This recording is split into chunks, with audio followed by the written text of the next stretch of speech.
Hey everybody, we've got a new video lecture for us. This is titled The New Youth Movement and the Growth of Liberal Activism. This is following on the last two lessons that we have done. One being the civil rights movement for African Americans, and the other being the growth of this new liberal government program called the Great Society. Both of which are trying to bring more equality to America, but done in different ways. So it's important that we know this youth movement within the context of those two movements, as we'll see in this lecture. So go ahead and get out a piece of paper, jot down some notes as we go along, and here we go. So before we begin with the 1960s youth movement, that's when this baby boomer population is coming of age, they're in college. Let's go back to their parental influences. How were they raised? Because that has a big impact on how they're going to be acting in the 1960s. So we must start with the incredible affluence that the baby boomer generation is born into. Their parents are college educated. Remember, their parents were the ones that served in World War II. So when they came back, they had the GI Bill that got them education. They got them a home loan. They got them job training. And that's going to result in this huge surge of middle to upper middle class parents. And that's the baby boom population that's born into that family. There is a booming war economy for most of these decades. Yes, there will be some dips in both the 1950s and 60s, but for the most part, we have a zooming economy that is headed upwards.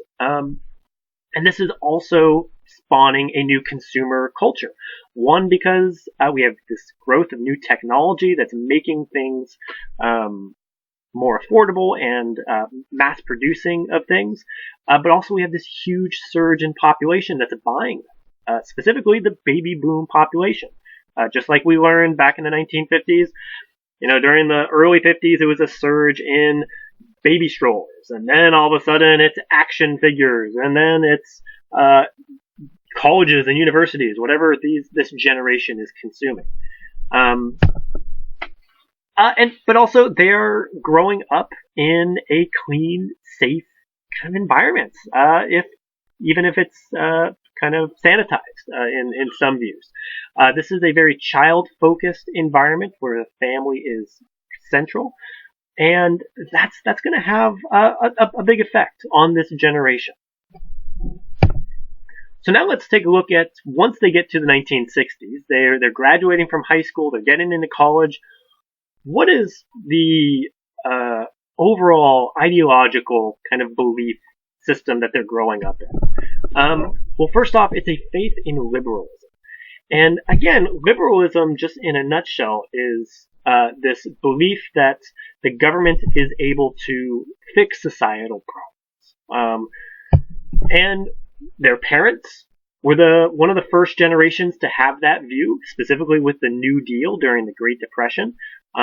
Whether you were a Democrat or Republican, you knew that the Great Depression was horrible and that FDR was doing his best to try and fix it. And so you had that foundation as you were growing up from your parents. But then as you are coming of age, you're seeing Lyndon Johnson expand the federal government through his Great Society program. That's providing education, healthcare, and urban development to Americans. So you're born into this idea that, hey, government can really do some powerful things. As well as you're witnessing the growth of the civil rights movement. Martin Luther King, Student Non-Violent Coordinating Committee, and JFK all showed that equality was possible, that you could change society for the better. And that was a really inspiring and uplifting moment to live in. However, as we learned with both of those, there's going to be some frustrations with this ideology. We're going to have this idealized view of equality and the benefit of government coupled with like some real glaring shortcomings. And this is when this generation begins to become disillusioned with the American dream. And in part, it begins with colleges and universities. When these baby boomers are leaving the suburbs and going off to these urban centers and going to university, eyes are going to be open wide to not just new ideas, but inequalities that they really didn't have a chance to experience or see in their little isolated suburb. They're going to learn these new ideas, and they're also going to learn how to protest. They're going to learn these new tactics for protest, specifically from SNCC. With the post-war prosperity and consumer growth, that was great. Having those baby carriages, having the action figures, having everything at your fingertips. But by the time they get to college, they're really going to be questioning that materialism, that this is creating a superficial world. And furthermore, not everybody is benefiting from this economic boom. There are some clear gaps in this wealth and this growth. And they begin to question, is this it? Is this all that we're supposed to be concerned with? Consumer growth. Next, the civil rights movement. They're going to see in the mid and late 60s that the civil rights movement, although will have some major accomplishments, will be far from over. And there will be far from equality gained in this movement. De facto segregation will still be strong. Older generations will be resistant to change. And there'll be the assassination of major leaders. John F. Kennedy, Malcolm X, Martin Luther King Jr., Robert Kennedy. All of these leaders will be taken from this generation. And there'll be a sense of disillusionment that comes with it. And finally, we have the government credibility gap. And this is where we see a big shift away from this idea of liberalism, that government can fix the problems. And the feeling coming from this youth movement is that the government is burning that trust. And this is mainly coming from the wars that we're getting involved in, Vietnam War. The Pentagon Papers will be released, these secret documents will be released in the late 1960s. And that will reveal some horrible atrocities and mismanagement and lies by the government during the Vietnam War, starting with JFK and going all the way through Lyndon Johnson. It'll show that the president of Vietnam we staged a coup d'etat of Diem, that there were secret bombing raids of Cambodia, even when those bombing raids proved to be ineffective. Still millions of lives would be, hundreds of thousands of lives would be lost due to those actions. So all of a sudden the government is telling us one thing, and then we're reading something else in these Pentagon Papers, and that creates distrust. And then next is the Watergate scandal under Nixon. And for that, I'd like you to watch a video, and this will first off, very much creates a huge gap in credibility between the people and government.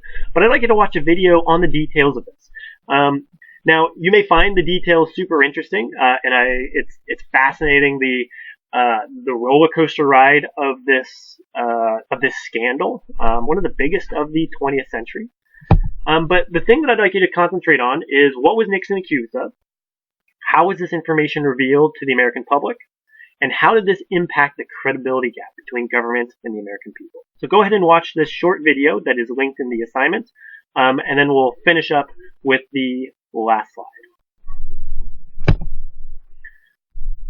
All right, so all of this disillusionment is going to be leading to a splintering of interest of this group, where everybody is having the same experience, they have the same beliefs, but they begin to have different priorities.